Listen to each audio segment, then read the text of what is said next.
lunch in the park is all alone in the dark. So little Jack Frost, get lost, get lost. Little Jack Frost, get lost, get lost. L.J. Frost, get lost. I love that song. That's Emily Claire Barlow, Little Jack Frost. And of course, we know Jack Frost, right? That wintry character, specialty in nose nipping. Well, what if Jack decided that a new career was necessary? What if he didn't want to be the guy who heralded winter each year? That is the premise of a new play from Cow Over Moon Children's Theatre, and two of its members are here with me this morning. Terrence Balazzo, he wrote and directs Jack Frost, and Kathleen Phillips is one of the actors. Hello to you both. Thanks for coming in. Good morning.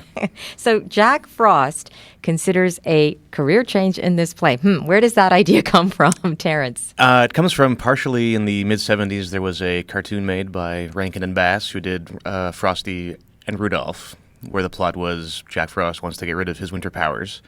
And secondly, this is not original. Well, kind of. And secondly, because I'm a man in my mid-30s and a big Superman fan, it's based on a bit of the plot of Superman 2. But that's irrelevant at this point. It's so he falls in love with a girl and can't be with humans because he's a winter spirit and has to find a way to become a human. I love it. You know, it's so interesting the way your theater group, Cow Over Moon Children's Theatre, takes these fairy tales, traditional ones, and then you add this twist. Tell us more about that, Kathleen. The way that we work mostly is to take an original fairy tale and then it's sort of like a fractured fairy tale. So we take the original and then we build a storyline around it, and we build skeleton scenes. So there's no script when we're putting these shows together. So we have an outline for every scene, and then when we rehearse, we're just using improv in between to build the characters and the storyline. Right, as Terrence and I were discussing, the lazy man's way to comedy. Yeah, Absolutely. It is very lazy.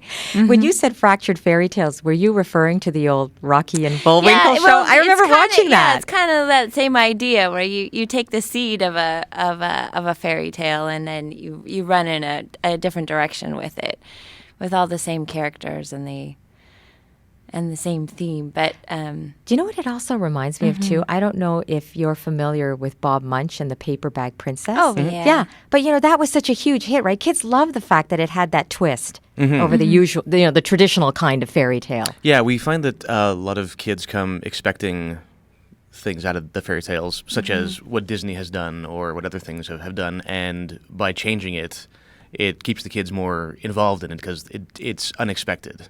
And they seem to like it quite a lot. It's gone very well.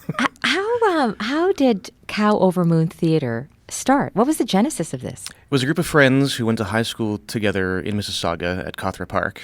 And in 1994, they did their first full-length show at the Burnham Thorpe Library Theatre in Mississauga, where we still do shows. And from there, it's blossomed to... There's only a few people left from the original group. The head of the company, Catherine Granger, is one of the people who was from the original group. She's still in charge of it.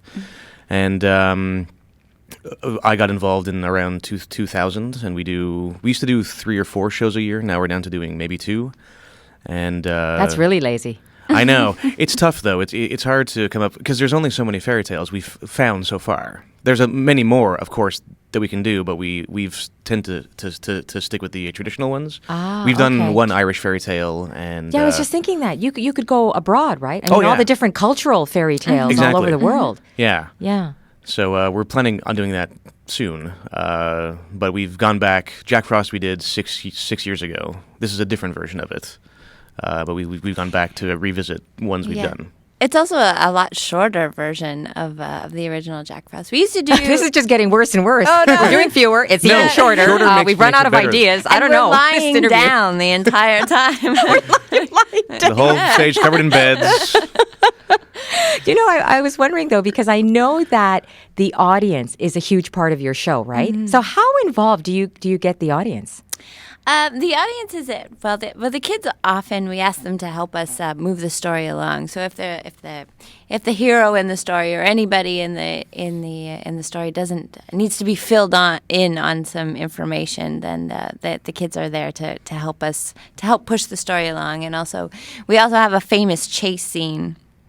In every single production that we've done, there's been a chase. Well, there has to be a chase scene. And the kids really they get so excited at that point because there's always fast music playing and everybody's running around the stage and people jump up out of their seats and they're like, he went that way, go that way. There's lots of screaming. Yeah, that's always a fun part. That means you never know how a show is going to turn out, right, Terrence? No, when we rehearse, we try to anticipate what kids are going to yell at us so that we can work around it. Not at you, but sometimes they've been smarter than us too. They've pointed out huge plot holes and left us stranded there thinking, oh, well, never mind that. Yeah, kids are very astute to That's plot a good holes. point. Mm-hmm. What if the kids are funnier than you? That happens a lot. Yeah. No. So tell me Impossible. this: when a show is great, when it's what makes that show fantastic? What's going on when a show is really working?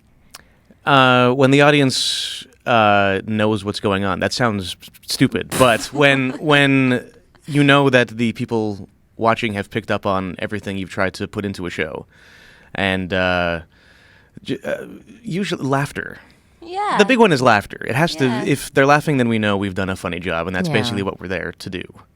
And when everybody's laughing too, when the kids are laughing and the parents are laughing, and we're laughing backstage on stage. Or on stage, that happens a lot too. We're not amateurs, but that's when I think it. That's when I think it really works out. You as a theater group compete with a lot of other entertainment sources out there, right? Mm-hmm. Kids have so many entertainment possibilities, distractions, video games alone. I don't know whether you've found over the years that increasing interest in technology, do you think that's made a difference in how kids view live theater, their attitude towards it? Are they coming out to it? Yeah, I think it's made a difference for a lot of people, not just kids. There's an expectation. Younger people come to the show expecting a TV show or a movie, which it's not. Mm-hmm. But then, because of the interaction, they get drawn into it, which is important. I think if it was... kids aren't going to sit through a David Mamet play. So you have to make it interactive. Mm-hmm. Except for Mamet's famous Child's Play. Do it. The one about Jack Frost. Glenn Ross. Yeah. Preschool. That was a great play. But what about the fact that you're Mississauga-based? How important is it to you to do live theater that is outside of Toronto, right? A lot of people think, we got to go to downtown Toronto for live theater, big specifically theater. In Mississauga, there isn't much of an outlet for children's theater. So we've benefited from that over the years, where parents know around Christmas time or in the summer they can bring their kids to a interactive, fun show, something they probably haven't seen before. Mm-hmm. And then we get a lot of repeat customers, like we're a business. We get a lot of repeat audience members who come year after year, and it's worked out very well. Yeah, it's neat seeing some of your audience members get bigger, grow up. That's usually what happens with kids. Yeah, they do that. You both have other careers when you're not working at Calvary Moon Children's Theatre. What else do you do, Kathleen? I'm an actor and I'm a character comedian. Yeah. Yeah. Okay, and Terrence. I as well am an actor and a comedian and a weekend DJ. You're a weekend DJ? Now, I didn't see that in my notes here. Where are you a DJ? I DJ a 60s dance night at Clinton's, downtown Toronto. Really? Called Shake a Tail. Yeah. So 60s, and you probably weren't even around then. No. Yeah. So tell me this: who goes to this? A lot event? of people. Mm-hmm. People What's from the the ages demographic? of from 20 up to people in their late 60s, if not older. It's a great time. It sounds like it. Well, congratulations on this new play. Hope it all goes well, and good luck with all the other many things you do in the rest of your life. Oh, thank you. Thanks, Kathleen. Terrence, Great. for coming in. Thank you very much. Kathleen Phillips and Terrence Balazzo are members of Cow Over Moon Children's Theatre. It's presenting Jack Frost for 2 limited runs in Toronto and Mississauga beginning this Friday. Check out cbc.ca/fresh air for a link to all the details.